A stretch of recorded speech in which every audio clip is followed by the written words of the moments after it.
Hi, everybody. My name is Shira Reiner, and I am a cord blood bank nurse. And we are starting our journey today after stem cells, learning a bit about them and what they do. With me today is Dr. Alexandra. Hi. Hi. Hi, everyone. Good morning, Shira, and thank you for inviting and for your interest for the stem cell therapy. And I hope to disclose some things, new things for you. Okay. So, Dr. Alexandra, you're coming from Swiss Medica Hospital. And today we are going to talk about what are stem cells, where they come from, and why do we need them. Well, that is a basic information. I try shortly introduce you in regenerative medicine. I have been doing stem cell therapy for more than 10 years. Yeah, I'm in this company. And I should confess that is a really very interesting, promising field of medicine. If you can look at the screen, you see on your right the abbreviation mesenchymal stem cells. Let's say in our body, in adult's body, there's a special group of cells, which is 10, 50 million of the cells, of all cells in our body, and they are controlling constantly regeneration, renewal of our tissues, because we are constantly changing, okay? People don't understand. People think that stem cells are something that doesn't exist within us. And I don't think that they understand that mesenchymal cells, they are there normally. We all make them to live, to regenerate, to create new tissues. So in this field of medicine, we are using a normal process of the body in order to cause something that we need to have happening. Well, you're absolutely right. That process of renewal happens constantly in our body, right? From the moment of our appearing until our death with this or that speed.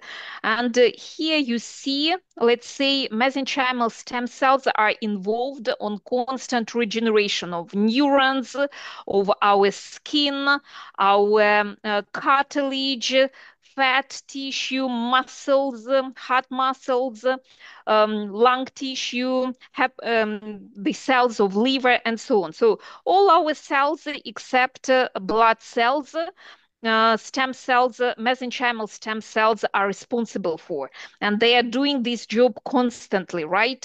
But sometimes body needs these trigger, yeah, for regeneration a bit more, and that is why in this case our therapy can be helpful. So I think it's important to make the distinction between mesenchymal cells and hematopoietic stem cells. So this is what we have mainly in cord blood or in our bone marrow, and explaining that these cells cannot create bone marrow. And it's really important to understand because when we use bone marrow grafts or cord blood grafts for oncological patients, we're using it to create new bone marrow. So this is a different kind of treatment. This is not the kind of stem cells that we are talking about today. Right. Today we will speak mostly of mesenchymal stem cells, right? That is the beginning for all mentioned tissues here except blood cells. With hematopoietic stem cells, we don't work or work a bit. Because the bone marrow derived cells, they contain it automatically. But for mesenchymal stem cells, they are universal, they are easy to get and to administer, no need for matching at all. Yeah, they can be easily done without matching, without risks of rejection. So I call them universal stem cells. Well, the scientists consider them immunoprivileged, right? It means that these cells don't have specific markers on the surface and they cannot provoke any kind of rejection at all. So that is why I would call them universal stem cells. If, let's say, we are speaking about simple anti-aging, right? Or serious problems like a post-stroke condition or let's say, idiopathic lung fibrosis or ASD development delay, then these cells are what we need. Where do we get them? Well, can be different sources actually. For the adults, it can be, let's say, the tummy area, yeah, our belly. It's done under local anesthesia. By mini liposuction, the material is taken, and if, let's say, the condition of the patient is serious or he's an old person, we need really very effective, good source for stem cells. I mean, a donor can be in this situation a solution for the problem. Donor stem cells are from umbilical cord, mesenchymal stem cells, or from placenta So that we some use. very nice lady had a baby. Yeah, And then this very nice lady had agreed to donate these materials. And so, just for people to understand, you cannot get paid for your placenta and umbilical cord. That's not legal anywhere in the world. So, these women, they donate this material. They know they're being signed, that they agree to get this done. And for a moment, I think it's really important that we discuss these donor women because a right. lot of patients ask me, how can I donate? What's the process for donating these materials? Well, that person who is going to donate that material should be, let's say, healthy, without chronic infection or inflammation, right? And definitely our lab and the bank where these cells are stored, they check anyway, they check these all criteria. And as any kind of biological material, stem cells have passport, right? Certificate where all these information you can easily read. For example, when the material was stored, how many stem cells are there, what passage is this, and definitely that screening for infection, right? Let's say starting from Epstein-Barr virus, herpes infection, it shouldn't be antibodies in this sample, and definitely such serious infection like hepatitis, tuberculosis, AIDS, and so on. Free, Can right? I, as a patient, receive these tests? Yes, mother has this test, yeah, before doing before donation. Then the material is checked, and by our clinic specialists in our private lab, it is checked as well. So several times by PCR test, it is checked. Now, these women, they go have their baby. They know in advance that they are planning to donate this material. Yeah, and as you could see, there are special criteria for that.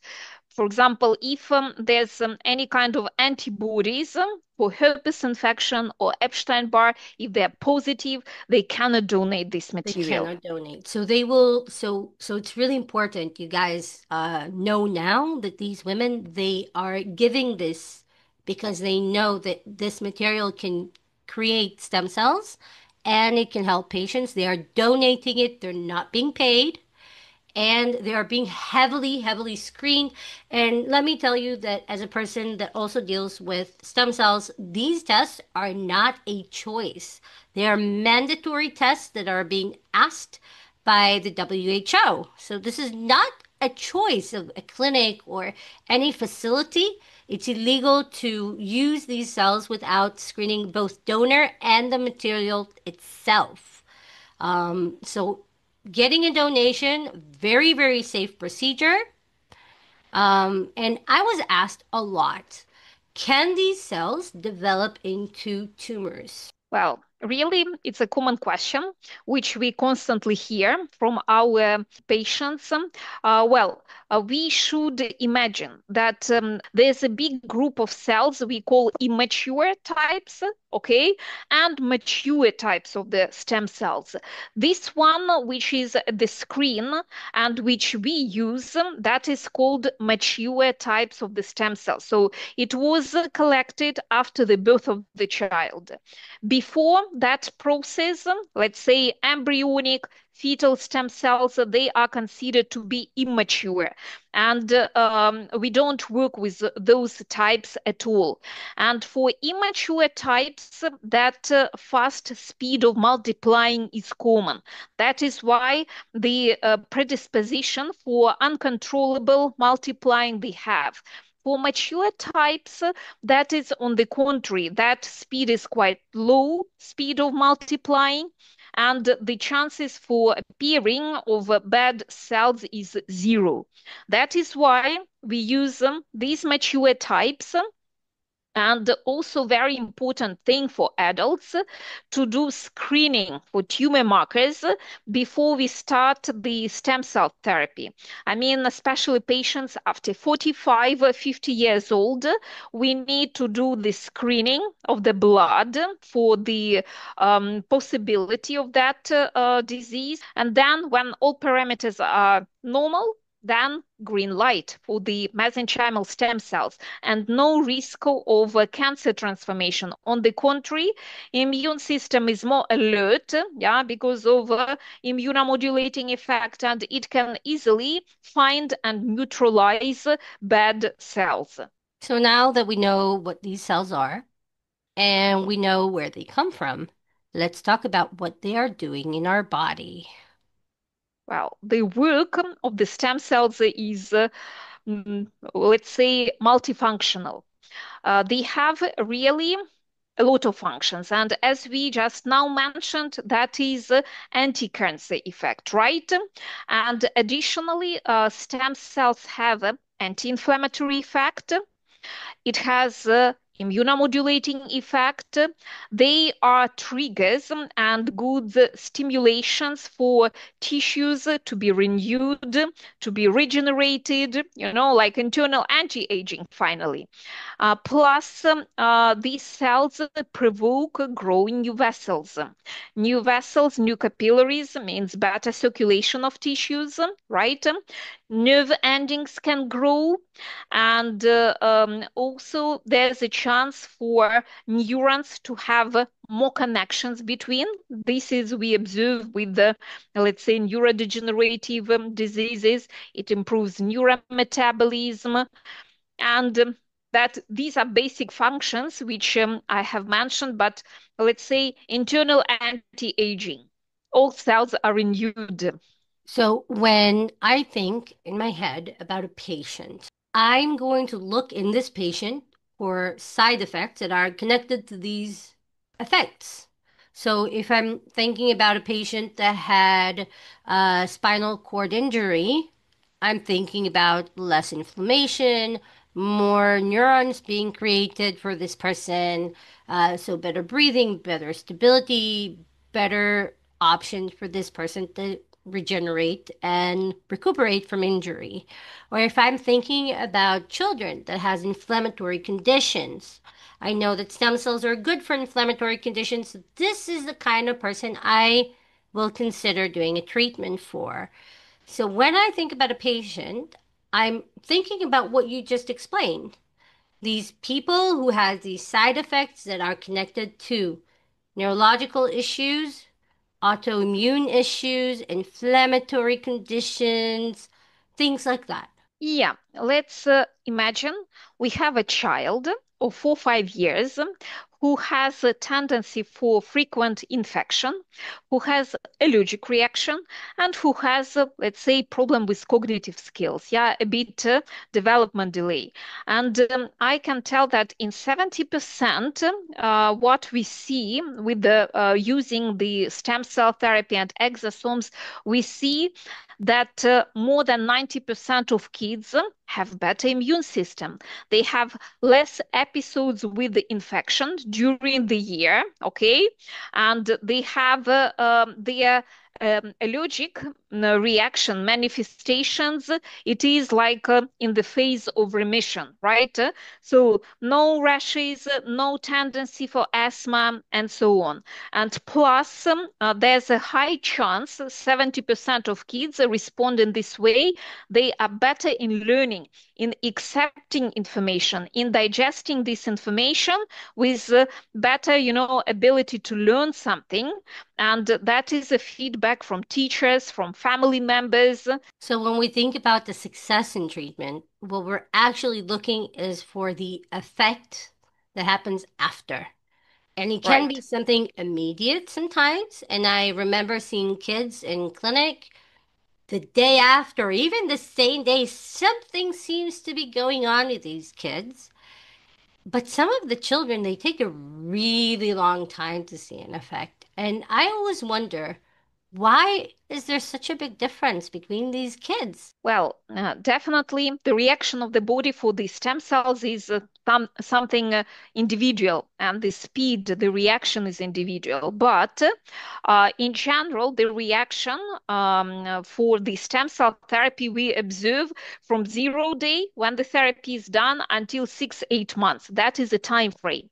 The first reactions are connected with the exosomes which stem cells produce, right?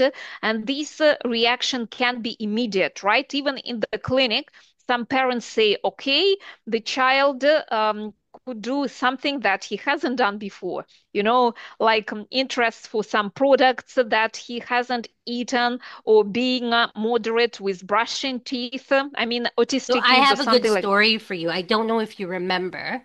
This was our first trip to Belgrade. So you and I have already done 3 treatments with my oldest. This was his fourth. Um, and he had stem cell therapy that morning, and he was fine. He was sedated and he woke up and everything was fine. And if you remember, they had a little piano in the upstairs space for the kids to recuperate. And he went in and he just sat down and started playing. And I've never seen him play, and you've never seen him play. And he was fine. He was just playing it. And I've never seen that happen before. This was a completely new skill. I think he may have seen YouTube tutorials or something like that, but he's never seen a piano before. And I remember that we were all standing around him shocked that it was even possible. And this was his fourth treatment, but on his very first treatment, and I don't know if you remember this, this was Moscow, 2019, March, cold. Nothing that we're used to here. We came in and we had his first treatment for my oldest son. And we brought this game, this cognitive game that we tried to practice with him, and he never succeeded. And the day after his first treatment, we sat down with him and he started doing it, and he was willing to do it. And we were standing there, you and I, and all the other doctors, and we were shocked because this is a child that never spoke. And I don't know if you remember that. That was a very long time ago. Um, but I think this is the first, you remember it, right? We were all Yeah, shocked. right Um, cases are in my head. so is it possible? Yes, it is possible. These interesting moments are what we know to show us that stem cell therapy does work, and it's exclusive to it because there's no difference between this child between today and tomorrow. So when people ask me, does stem cell therapy work? Very often it's hard to tell. Does it work? Doesn't it work? Because with development processes, it takes time. And so if it happens 6 months after, parents usually wonder, why did they develop? Well, when children are fast reactors and we see that something's happening immediately, this is not something that we can deny or speculate. This is something that we are witnessing and is in real time. And I think that's part of the shocking effect when you see children react that way. But they don't always do. So if your child did not react immediately, just know my third child reacts 4 or 5 months after always. I see. And don't forget about, yeah, really invisible changes that we cannot feel, but they are happening. I mean, immune system is becoming stronger, right? We cannot feel it, but later we see, okay, less episodes with infection, one, two times per year instead of five, six, and so on. So invisible changes happen. And also, we don't see what happens inside our body. So we cannot see that our liver is healthier or that our kidneys are healthier. Only if we check it in a lab. We can definitely not see new neurons created. So sometimes parents come to me after a very long time and they say, I've not seen anything. Why? Why didn't I paid so much money. Why am I not seeing anything? And then I'm being forced to explain that developmental processes takes time and we don't always see the changes. It doesn't mean that there were no changes. So that's with kids, but with adults, how do we know adults get better? Well, with some adults, they can be used some parameters. Okay, it depends on the disease, what we can use as a criteria to evaluate what we had before and after.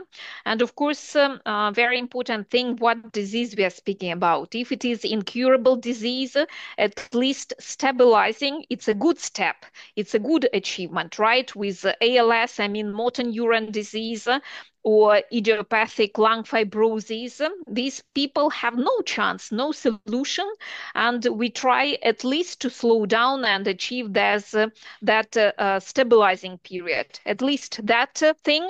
Or if we take about more promising diseases, patients with diabetes type 2, they have a better A1C level, they have better lipid profile, they are losing their weight, they have less risks for cardiovascular events, and that is a victory, I should say. So buying the patient more time, more quality of life. So for these patients, it's really important to say, come early. Come in the Yes. beginning of the condition so the quality of life that we can preserve is better. But for people with chronic conditions like asthma, like diabetes, like these ongoing processes, obviously we also want them to come early.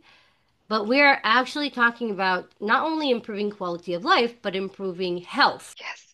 Yes, you're right. And now we also have our last group of people. These are healthy people that are coming for anti-aging treatments. And last time we spoke about women. So you're a woman and I'm a woman. And we're about to be women of a certain time in our life, in many years from now. We hope. We hope that we're going to go into the next stage in many years from now. But something happens to women around a certain age, and that something can also be affected. And these are healthy people, but our quality of life is suffering at a certain age. And I remember asking you for a friend, can we help these women? Well, we should try. And great helpers in this case, again, mesenchymal stem cells. And here we can talk about internal anti-aging with, let's say, intravenous infusing of the stem cells, yeah, administering. And we had a lot of stories when women in the phase of menopause, recent phase, when it started, they again returned their periods. And that is the good news. It means that all our hormones are starting again to produce on a appropriate level, yeah, that periods return. Or we can speak about external anti-aging when stem cells are done The skin, locally, yeah, skin subcutaneously, right? health. Our face, neck area, our hands. And we have celebrities, we have VIP patients who are coming precisely for that process, for external anti-aging, to look younger, to So slow looking down, younger is nice, but we have to say that our skin health does affect our body.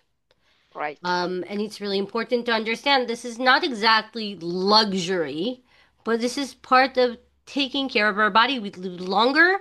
Our generation is expected to live past our 90s. Oh my God, I'm not sure I want to go there, but past our 90s, or averagely 20 years more than our parents. It's amazing. And with that age comes certain life issues. And so taking care of your aging body is not necessarily a luxury. It's part of taking care of our health. So these are very interesting cases, and we are going to discuss them further down the line more specifically. Anything else that you think we should know about mesenchymal cells before we say goodbye? Well, you see, there are different things that we can do by ourselves to maintain our mesenchymal stem cells on a good level, on a healthy level. I mean, the diet and moderate physical activity. These are two tips, the recipes, what we can do by ourselves to keep our helpers on a good level. So I wish everyone being healthy, being in good mood, smile at least 200 times per day. That is also very important to increase our positive hormones level and stay healthy. Okay, thank you so much, Dr. Alexandra. And if you want to speak to this very kind doctor or learn more about stem cells, you are more than welcome to click the link below, and Swiss Medica staff will call you back for a consultation. Thank you very much. This is Talking About Stem Cells, and we will see you on our next episode. Bye. Thank you. Bye.